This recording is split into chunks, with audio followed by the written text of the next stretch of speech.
Whether you have a community that is just paid and is waiting for you to give value, or you are looking to service your wider community, this is an episode you will not want to miss. Welcome to the Magnetic Marketing Podcast. We're so excited to be able to have you. In this episode, we get to listen as Robert Skrobe interviews Micah Mitchell. Micah Mitchell is the founder of Memberium. Memberium is a membership site platform that works in conjunction with WordPress. It's up at this moment in time, and the lessons you're going to learn from this, whether or not you want or have a membership site, are going to be absolutely essential. How do you take advantage of gamification? What are the key features for customer retention that you should be putting inside of your communities? How do you take care of your herd as best as possible while obtaining new members?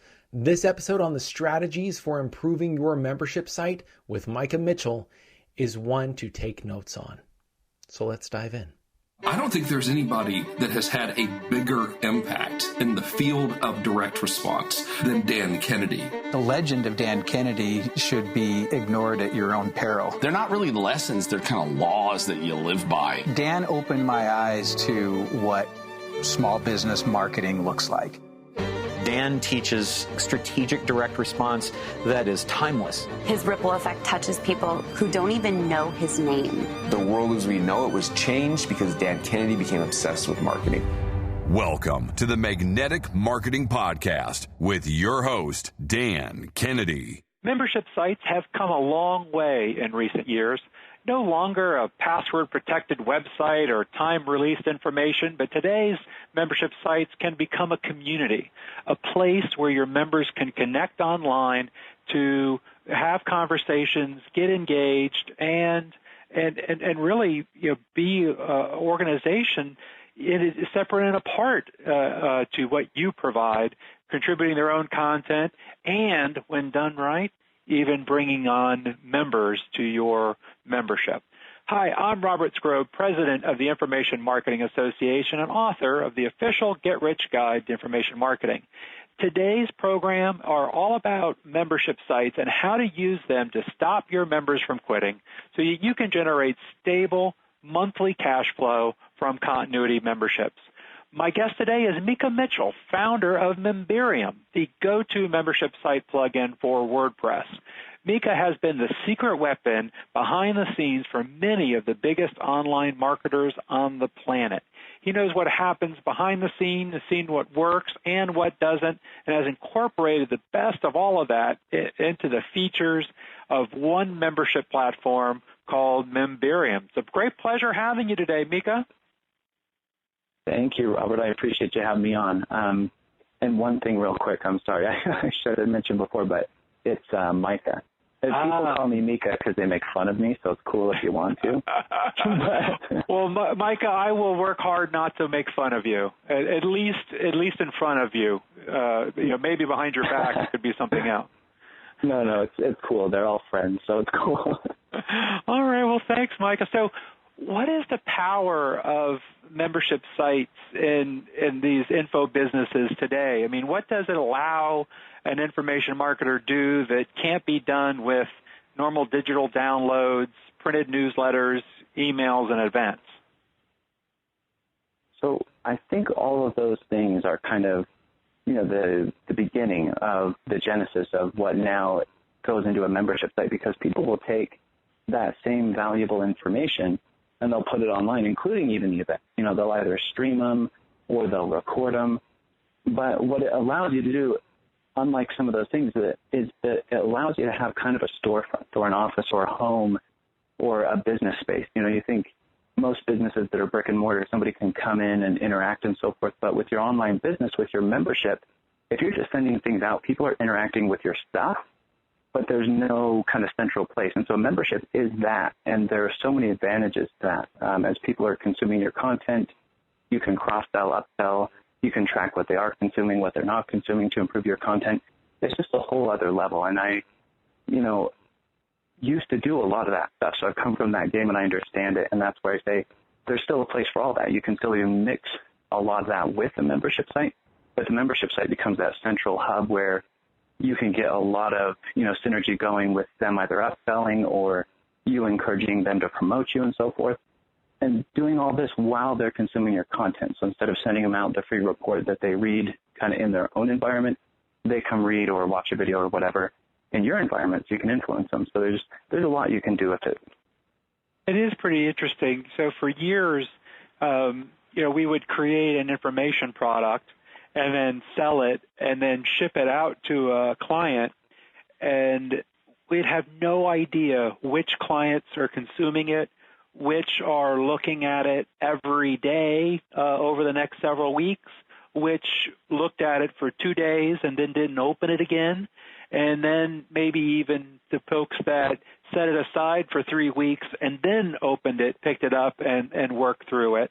And we instead were forced to communicating with everybody about the same message instead of being able to communicate with someone based on where they were and what they were interested. And I think that's really one of the interesting little features of membership sites today is all that tracking that's built into them that really allows you to be a lot smarter about how you're communicating with your members.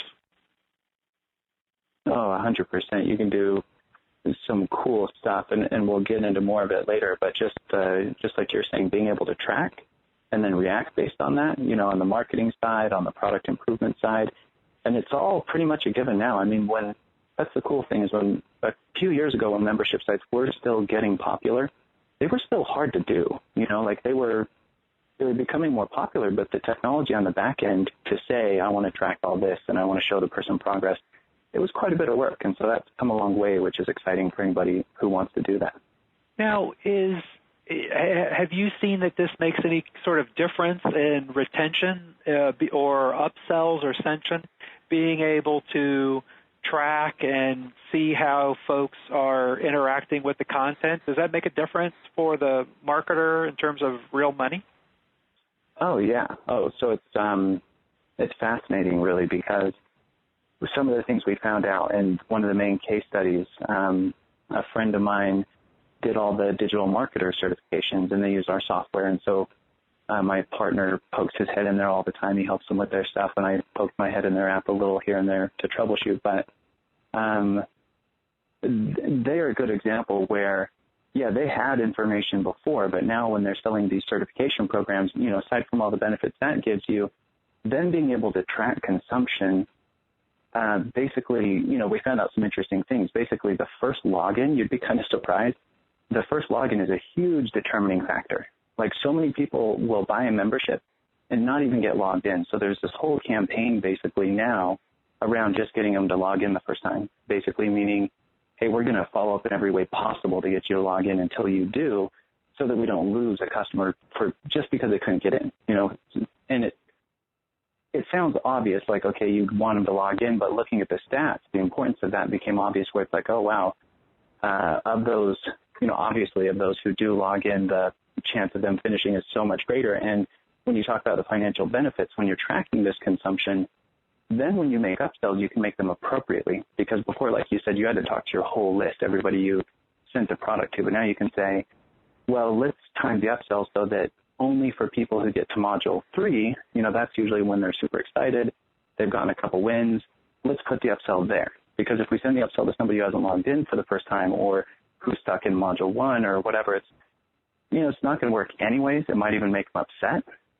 So you send different messaging to them, encouraging messaging and so forth. So when people come into these sites, we are, with every module, driving consumption as far as like, hey, come back to module 1, hey, we miss you, Robert, and all those kinds of things until they finish module 1. And then it does the same for module 2 and so on. And, proactively driving consumption to get them to finish the product is important, because we learned at the end of the day that the likelihood of upselling somebody if they didn't finish it is I can't remember exactly how many times smaller. Some people will buy everything. They won't finish one program and they'll buy another. But for the most part, just by targeting the people who finish and just by doing a lot of work to get them to finish, the upsell ability, it's kind of like you earn your right to sell them more stuff because you got them through your program versus, spray and pray. I like that. And it's fascinating because, about like what you were saying about that login, if you're not tracking that very first login, then you have no idea whether they're in or not. And like you said, I mean, it's such a what a lot of the clients that I work with, when somebody they get so excited about a problem that they have, and of course they're agitating that problem, and then they buy, and that's a big relief. And their excitement and interest in that problem suddenly starts to wane. And that may be fine and good that you got that initial purchase, but if you can then flip that back and get them excited about that problem again enough to get logged in, then now that's as big of a deal as buying the first time, and it really determines whether or not you're going to get them as a long-term member or whether it's kind of a one and done, one night stand sort of thing as a customer. And you wouldn't ever send 25 emails to every member encouraging them to log in. But if you see that somebody has bought and never has, then sending them an email, sending them a packet, having somebody call them, all those may be totally warranted if in that situation you see that somebody has bought your program but still hasn't logged in the first time.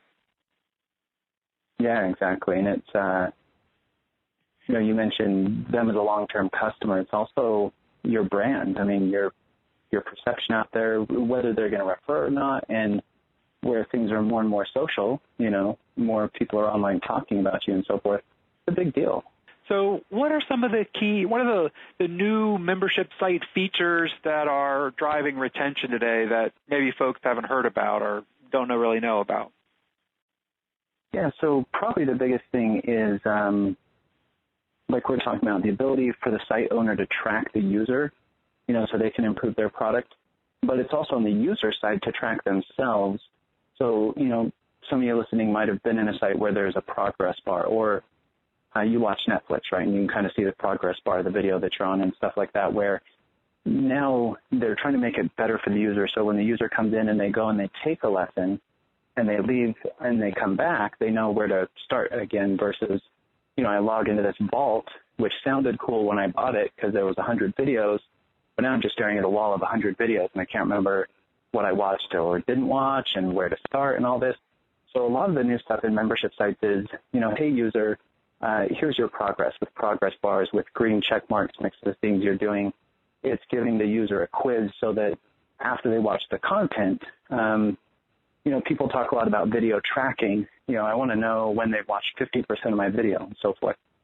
And we found that to be, in a membership site context, a little less relevant just because what you want to know is did they understand it. So they might turn on the video or they might fast forward the video or whatever and trip that thing up without having understood the content. So instead what we do is we have quizzes, watch this video, take this quiz, very short, simple quiz. You're not trying to bog down their experience, but it actually makes things better for them because they take the videos more seriously. They pay more attention, which why are they watching or spending time if they're not going to pay attention? So it makes it better for them. They take it more seriously. It makes it a little, I think, more real because what site owners are now doing is they're looking at, okay, who's completing, which modules and who's passing and failing which quizzes, because then you can actually see, okay, if the goal of this module is to teach them something and, most people can't pass this quiz, but they can pass all the other quizzes, this module screwed up. So it's not just are they watching it or what are they doing, but the pass and fail rate of quizzing is kind of an interesting thing to take into account with all of this. And, on the high end of that, when we talk about quizzing people are now selling certification courses where instead of, here's my giant program that helps you solve this problem, which is the way it used to work, right? $2,000, packages, CDs and DVDs and things.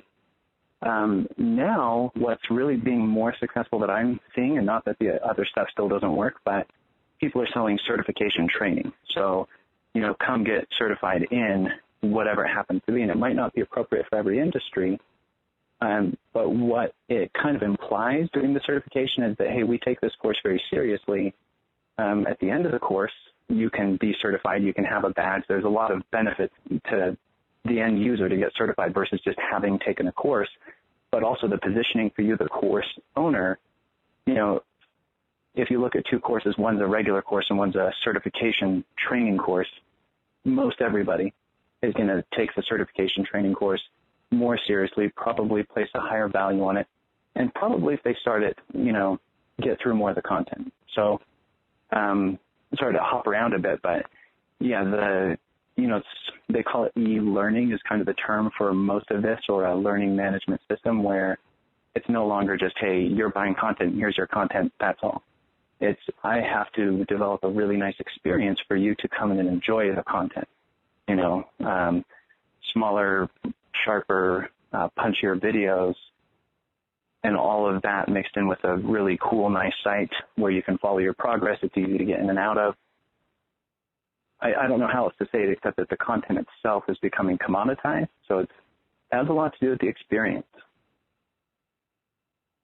And also one of the other things that I think that the certification also implies is that there is a end point that, and this is one of the key things that I've been focused on with working with membership sites. I had a client who came just a few months ago, and awesome membership site is one of the key benefits of his entire membership. Even though there was a printed magazine, the online membership and online membership site had 1,000+ videos, and they were really well done with multiple cameras and great content. They were funny, interesting, and kind of what one of the comments though that I made is, as good as this is, you promote this as a library, and you've got things about all kinds of different aspects of what you teach.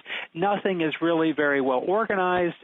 You have a library and it's extensive, but if you were sending your kid to college and they were in college involved driving and parking in the parking lot, looking at the buildings that say biology or mathematics or English or business, and walking into one of those buildings and then looking at the labels on the doors of what's being taught, and then you go sit in that class, and when you're bored you get up and you go to a different class.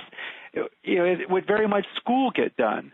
No. But that's how so many membership sites are organized, is where there's all this content and you kind of click around and you find what you're kind of interested in, and you then go and you watch a little video, and if you're bored then you go to they're not going to get engaged. They're not going to get through. So what college does, and what you're suggesting with these certifications, is you have an end goal of what you're going to be able to do at the end. When I'm talking with a client, I kind of, what is the superpower that they're going to end up with after they do this class? And your Ryan Dice digital marketer example, they've got certifications around, let's say, Facebook advertising. So after you get this certification, you're going to be certified in Facebook advertising. So you kind of have a sense that you're going to know everything you need to know in order to actually sell yourself as a service provider for that, or do it for yourself in your own business. And you go through in a structured way the exact classes and the exact materials that you need in order to reach that end result.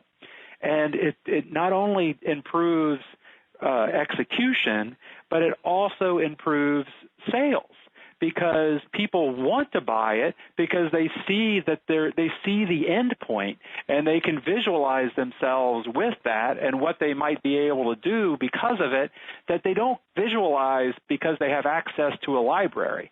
And selling certifications is selling a solution to a problem, whereas selling a library is sounds a lot like work. It's like, oh my, I'm going to have to read and look and do things. I don't know that I want to do that. But I guess kind of one of my main thoughts is it's a lot of work. And used to be the approach of information marketers or online marketers was good enough is good enough. Let's just get it out there and start selling it, and we don't have to worry about all these details because only a percentage of the people will actually go through it anyway. Is there really an ROI for going through this much thought of creating these sorts of LMS and these curriculums? Yeah, I think it's almost, right now it's a differentiating thing, but I think in a couple of years it's going to be like anning up. It's going to be stakes for the game. Just to get in is you're going to have some of this experience built in. People will expect it. But right now I do think it makes a ton of sense. I mean, you spelled it out pretty well as far as the difference between a certification course and just a wall of stuff, from a lot of perspectives. But to the end user, they are more likely to buy, but you can really support that because there's a concept ROE, and it's return on education in this case, that the LMS, kind of industry uses. And what it basically means is, as you were saying earlier, you used to buy a course and like most people wouldn't open it, and even if they do, they don't do it, and even if they do it, it doesn't work, and all these kind of layers to get any sort of value out of what they bought versus the concept of ROE is, okay, you come in, you're going to take some education, and, in the digital marketer case, if you pass this Facebook course, you are now a Facebook marketing certified partner. So it's not just the knowledge that they have and just like, okay, I can solve this problem. I can go now put that badge on my site, or the end user who earns the badge or earns the certificate can differentiate themselves from their competitors. And so you're selling them a value add of, come through my course, you're going to get this nifty badge on your page, and the next time somebody's shopping for whatever you do, they're going to pick you because you're certified and the other guy's not, right? That's kind of the messaging in a way as they're doing this. And it doesn't work for every industry, but the return on education then becomes, oh, yeah, I want to finish this course. I want to consume this content because I have to consume this content to get my badge or my certificate. And the badges and certificates, those are just different layers. So you can give out badges for all sorts of different things, and then a certificate for completing the overall whatever training, and you can figure out how to do it, but that's the way most people do it. And, a variety of examples. We talked about Ryan Dice with his Facebook marketing. We have a client who their stuff is all about kind of personal development and psychology, for example, a course on quitting smoking. And so their people earn an ex-smoker badge. And so you can apply it to almost anything. Like, it doesn't have to necessarily have a business implication, but people love that, as you put it, there's an end in sight, there's a goal, there's a reason for doing it. And then in a lot of cases, a lot of business cases especially, certifying them or giving them a badge, that can, from your end, you can say, hey, this is a valuable thing. This is part of my value proposition, because once you have this badge or certification, you're going to be more desirable than your competitors, or in the job landscape, you're going to be more desirable than all the other resumes, because not only do you have an education, everyone's got that. You've done all this extracurricular, certified in this and that. So it's an evolving thing, but it's really cool. And yeah, I think it's worth doing now because the ROI, pretty soon you're going to have to do it, or, you may not exist. Yeah, it's, I think that's fascinating. And in terms of creating a certification, I know I've created, I don't know, at least 15, 18 of them with clients. And what I have found is if you, look, I mean, I have a certified association executive, and there's an ANSI. There is a certification for certifications, which isn't particularly necessary, but if you decided you wanted an additional level of, quote, credibility. But I found that that's not really important if, as part of the certification, you teach and show the members how to use the certification to get their own clients, and that you create marketing materials that help build the value in the certification that the certified can give to their potential customers, then you're good. Maybe that, together with a directory of certified folks that somebody can put in a zip code and find somebody in their area, and you've got a pretty nice little certification program. So it doesn't, just because we're using a word that has multiple syllables doesn't mean that it requires some fancy title or justification or name or anything to create it. It's merely providing a curriculum and giving out a certificate of completion that is, it can even be a PDF certificate of completion, but it creates a culture about finishing. Yeah, it does. As you said before, it's a total solution, and there's a lot that can be wrapped up into it. It's interesting, too, because, I'm thinking of people who might be listening a little bit, and just that, we should be clear, this all starts with the supposition that, you have to make a good product, because if you're going to drive people to finish it and drive them to talk about it and try to drive all this upside leverage, it's got to be good, so it all works together, right? Having folks complete inferior products only speeds up the rate at which that they all know that you stink. Yeah, that's a good way to put it. To kind of paraphrase an old Dan Kennedy story. But now, here with membership sites, I hear a lot about this gamification and having tokens and badges and things for completing different things. What does that mean? How does somebody build that into a site that helps improve retention and engagement and maybe even ascension and upsells? Okay, so a good story for you. Doesn't have to do with a business membership site, but my son does Khan Academy, which is a website that's kind of like a private school for kids, right? And it's not I've a private got school, kids, so I'm familiar as well. Yeah, it's not a private thing. Sorry, I shouldn't say that. It's a free thing, but they just give information out, and it's really cool. So we homeschool our kids, right? And we put them on there. And my son, when he was 9, went, and I didn't tell him to do this. He was on there for math and science and a few things, and he went and learned Java programming, right? So he learned Java, and he can draw these little things, and he can animate them, right? And he's 9, okay? And I didn't ask him to do this. And so I'm watching him do this, and I was like, why did you do this? And he goes, oh, well, I wanted to earn the badge. Mm-hmm. And in Khan Academy, as they go through, there's all sorts of levels of gamification, and it's a fascinating. If you guys want to go look at something, Khan Academy is amazing. But so when they finish a video or when they answer some questions or whatever, there's all these little wins built in. And so when we talk about gamification, it's literally making it feel like a game. So, I watch a video, I get 10 points. What do the points mean? Who knows? They'll have, usually they line up to some sort of prize, but just saying the concept is it's like, oh, I feel like, oh, I did something. I want to watch another video, get more points. And then there's another layer on top of that. Oh, I watched a whole group of videos. I get some sort of badge. And then they have all this other cool stuff in there where it's, if you get 10 answers in a row that are correct, there's an extra badge. Or if you complete so many questions in a period of time, there's a speedy badge and all this.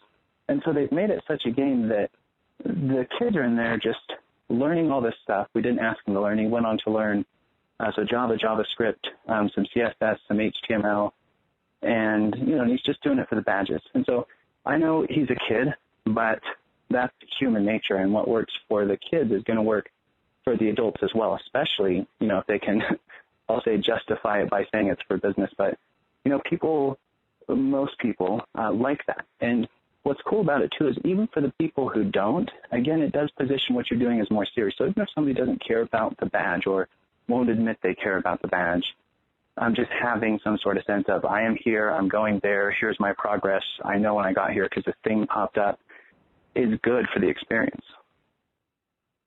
I totally agree with you there. The other thing is the Khan Academy. My kids are older than yours. My daughter's 20 at Florida State. My son is 17, now a senior in high school. So we've been Khan Academy folks for many years. And to your earlier point, the Khan Academy content was awesome, even when it was a few videos posted on YouTube. And so the gamification simply builds on the addictiveness of the product and the system. And I mean, it's simple because I even see myself doing it too. And when you recognize that it works, then you don't have to be cynical about it, because in fact you could use it yourself. So I have a little app on my phone called Habit List, and Habit List has the things that I want to do every day. And one is, write in my journal. The other is write my affirmations, meditate, stretch, exercise, take my vitamins, reach out to one client prospect, do something nice for my wife, drink a green smoothie, eat healthy for the day. And, each of those kind of have their own definitions that I understand. And the Habit app keeps track of how many times I've done these things. So, I have done the exercise now for 45 straight days. I've exercised every single day. And, and now I will not let myself go without exercising, because I want to click that button in that app so that I can get the consecutive days. And I'm going to know and have to look at that, and I built it up to 45, and I want to build it up to 100, and the only way I'm going to be able to do that is to do it every day, and that is gamification. I have taken these things that I want to accomplish in my life and gamified them in a way that helps keep me motivated. And that's what you're doing for your members, even the cynical jerk ones who pretend that they hate it. And some of them they may be too smart for it. But for the vast majority of your members, by helping them track their progress and acknowledging their progress towards a specific goal, and maybe unlocking things, or giving them benefits, or giving them encouragement, is so much more powerful than simply shipping them a product in a binder and letting them go through it on their own time. And whether they go through and listen to the CDs or not, whether they read it or not, it doesn't make any bit of difference to you. But by putting these in, it helps give them that stimulus to keep engaged and keep at it, even when all these other things get in the way. I mean, I've had situations where I had to get in the car and drive from 6:30 in the morning till 10 o'clock at night, but by golly, I was up at 5:30 so that I could do a little workout before I got in the car. So things will come up that your members have to face, and these sorts of gamifications help them overcome all those other things so that they could get that carrot and keep progressing towards their real goals. Yeah, I love it. It's so fun to talk to you because you've got like layers and layers and layers of this. So yeah, it's awesome. So with somebody, because I know you've been probably with Memberium having those features, you probably talked to a whole lot of folks that oh man, my folks are attorneys, or my folks are tax accountants, or my folks are corporate CEOs. They don't care anything about the gamification.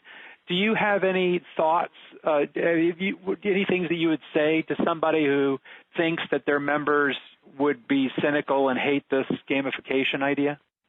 I think there's definitely ways to do everything wrong, right? But there's ways to do things right. Because if you think about these high-level people, and you know this, Robert, because you study all these other organizations, but they're part of a country club, or they're part of a, they do things for the same reason, right? So they want to be included, or they want to be recognized. And so some of that might be just dressing it up. But what I would say, too, in a lot of business situations that's been super interesting lately is this concept of parent-child. So we right now, for example, we sell some training, and we have some clients who are doing this. And it's not very big, but it's just starting, and I think it's going to get big, where you can have sub-accounts. So you go out to the attorney or the CEO or whatever, and you don't sell them training, or you can include some training for them. You kind of slip it in there, actually.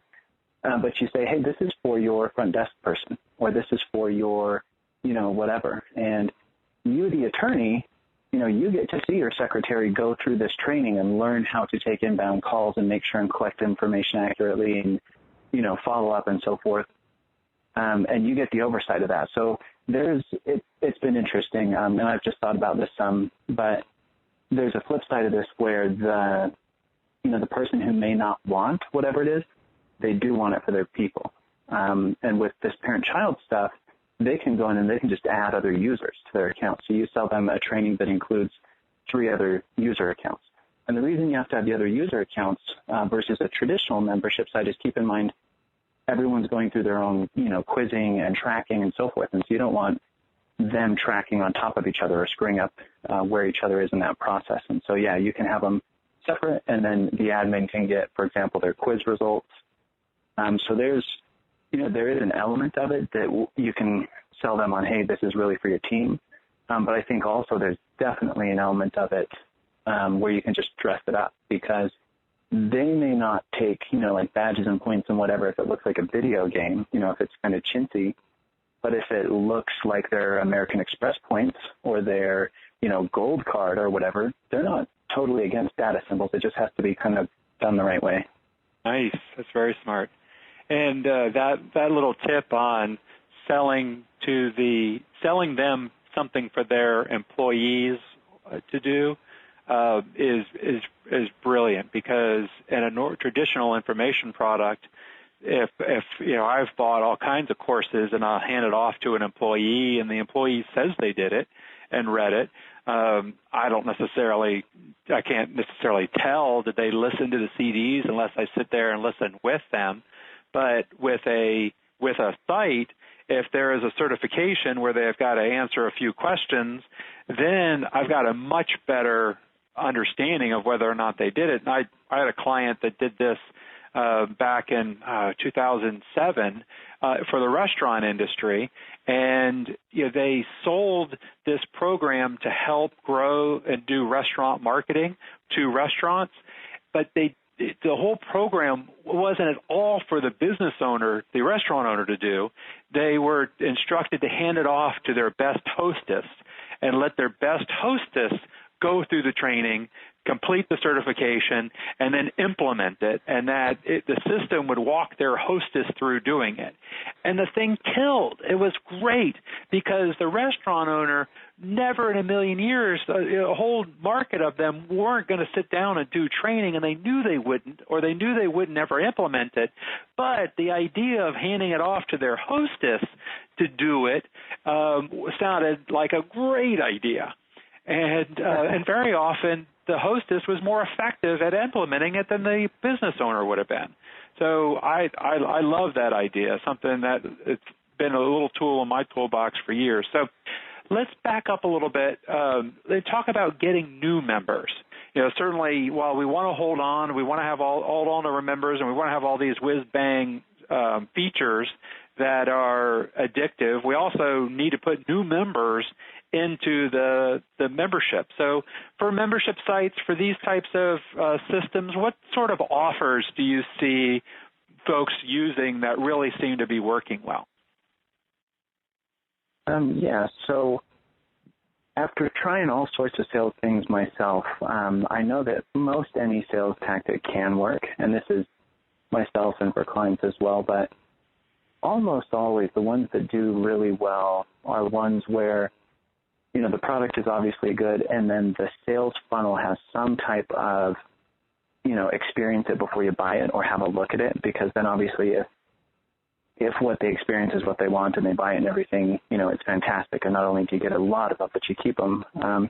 And there's various levels of that. There's get the free thing, there's get the $1 thing, there's, lots of different ways to do that. But yeah, I would say that's been the biggest thing is, have a free module, or have a free time period, or your first month is deeply discounted.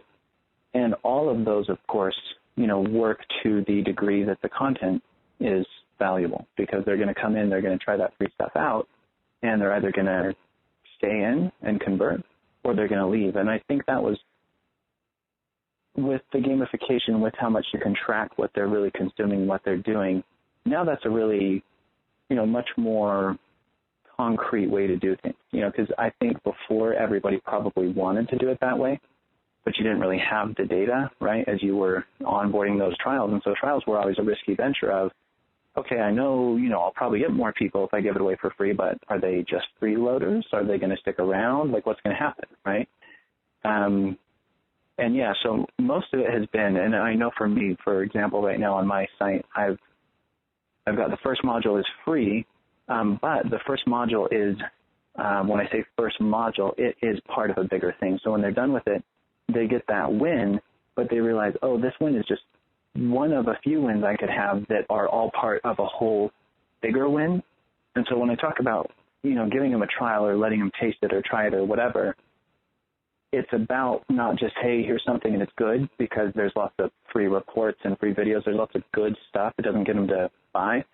But it's, hey, here's something that is good in and of itself. So you have a good experience and you feel happy you spent your time with me. But you can also, in the process of going through that, see that, wow, I'm missing all this other stuff. And here's how easy it is to get it, right? Here's how to buy it. So mostly, like I said, it is that trial where you're giving them a piece of something much bigger, but that piece itself has to work by itself. And what I found that is crucial with the trials is that first video has to really help them understand, like, the values of the community, and help them understand that how what the potential is if they complete it. What the superpower is going to be, and what special forces and things that they'll be able to accomplish after they've completed the entire program. And so while you are training, you also need to keep in mind that first module needs to be written like a sales letter with, kind of a problem, agitate, solution format, where the solution is specific and is helpful, genuinely helpful, because if it's just another sales letter, then they're going to feel hoodwinked. But it's written in a way that helps them see the value of the training versus just giving them a list of things to do, because that kind of more or less just overwhelms them. Like, well, I haven't even gotten this done yet. There's no reason for me to buy more that I'm not going to be able to do as well. Yeah, I totally agree. It's got to be, useful right up front, easy, and that's if the product is that way, like you said, Khan Academy's content was good in the first place, and then they gamified it, and if they did charge for it, which we donate, it's like $10 or $20 a month for it. So they, like, it's optional, right? They even give it away for free. But if they were charging for it, probably the easiest way to get people to buy Khan Academy would be, hey, have your kids come take a free lesson on Khan Academy, right? Versus the best sales letter you could write. And not, I'm sure Dan Kennedy and a bunch of people, probably yourself included, could write good sales letters. But just saying, at the end of the day, if the product is good and you let them try it, it's going to, I'm searching for the right word, sorry, because there are caveats, like you're saying, it should be a sales letter, still in a way, even for current members, because they need to know why they're going to do the rest of it, like be resold on it. But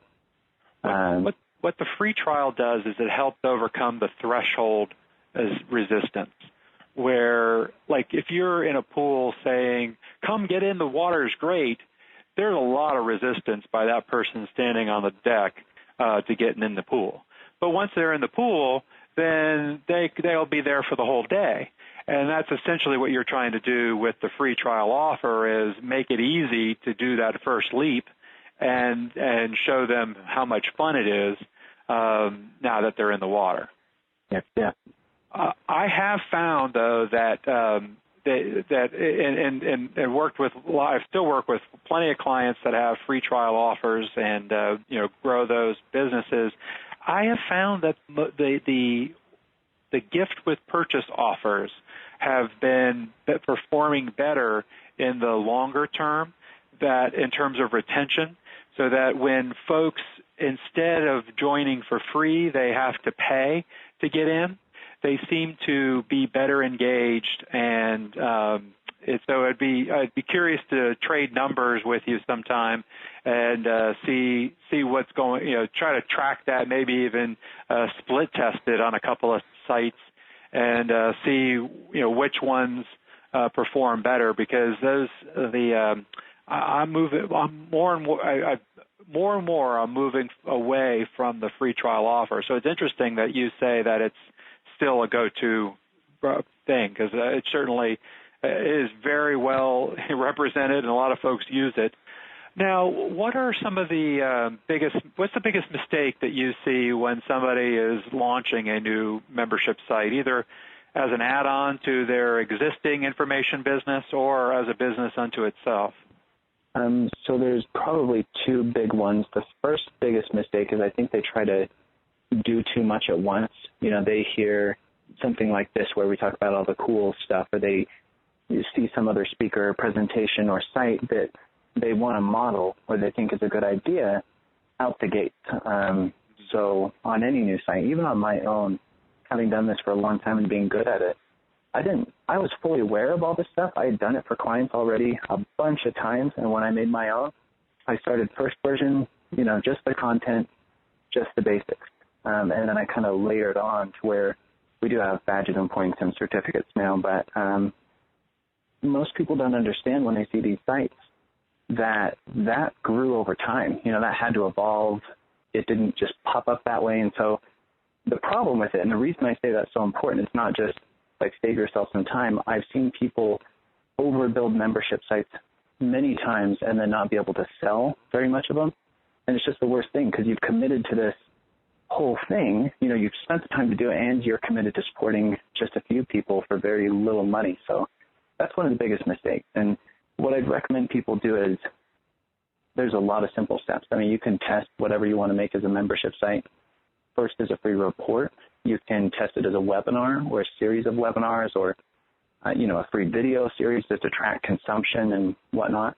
And then if you've got a lot of traction, go make a membership site. But a week or 2 or 3 to do those things is worth so much. I've had friends who were in masterminds with me, who were clients of mine and all this, who did this. They overbuilt sites. They couldn't sell them. They tried absolutely everything in the world. And it was just really sad. It's a lot of wasted time and energy and all that kind of stuff. So make sure whatever the subject matter is solid.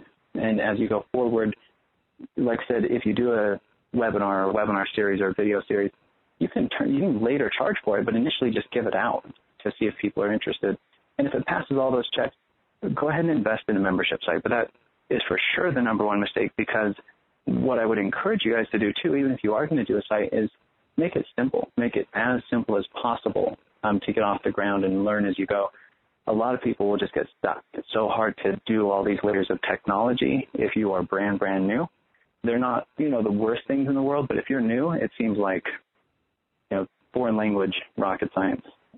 I'd say the other one is how people deal with communities, how they launch communities, because what they'll do is they'll start out with this really full-featured community of, there's forums and people can private message each other, and there's this webinar, and there's all these things going on, and it kind of dilutes each thing to where there's not very many people interacting in any one place, and it throws off the vibe where people think, well, this isn't very active.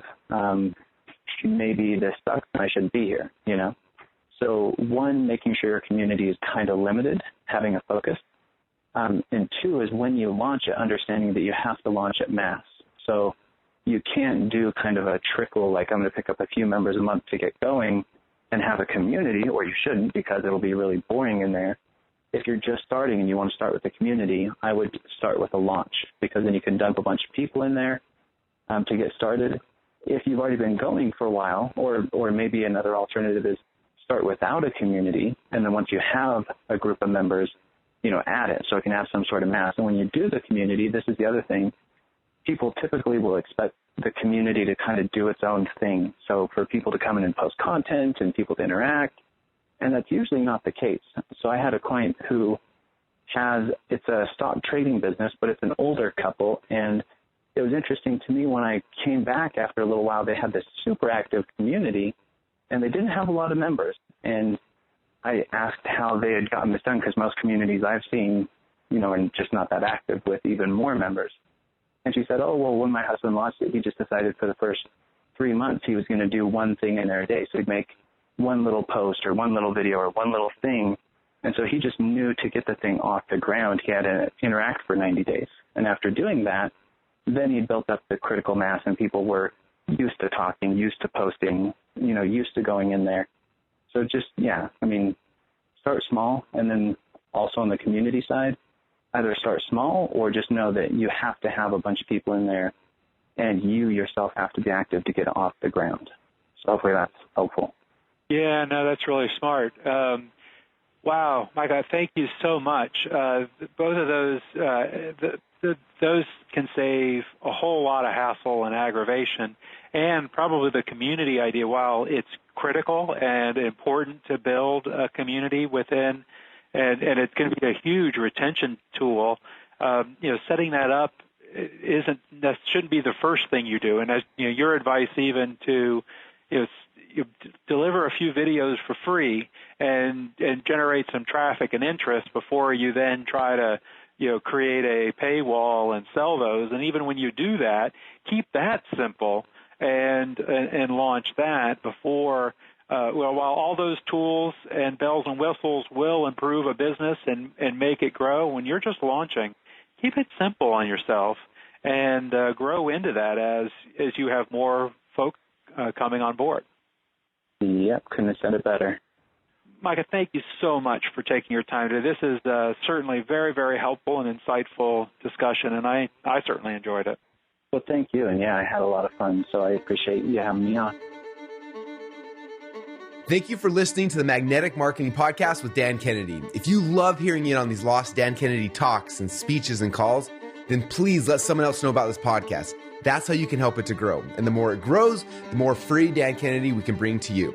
Also, Dan would love to give you the most incredible free gift ever, designed to help you make maximum money in minimum time. Now, this free gift comes with almost $20,000 in pure money-making information for free, just for saying maybe. You can get this gift from Dan right now at nobsletter.com. Not only will you get the $20,000 gift, you're also going to get a subscription to 2 marketing newsletters that will be hand-delivered by the mailman to your mailbox each and every month.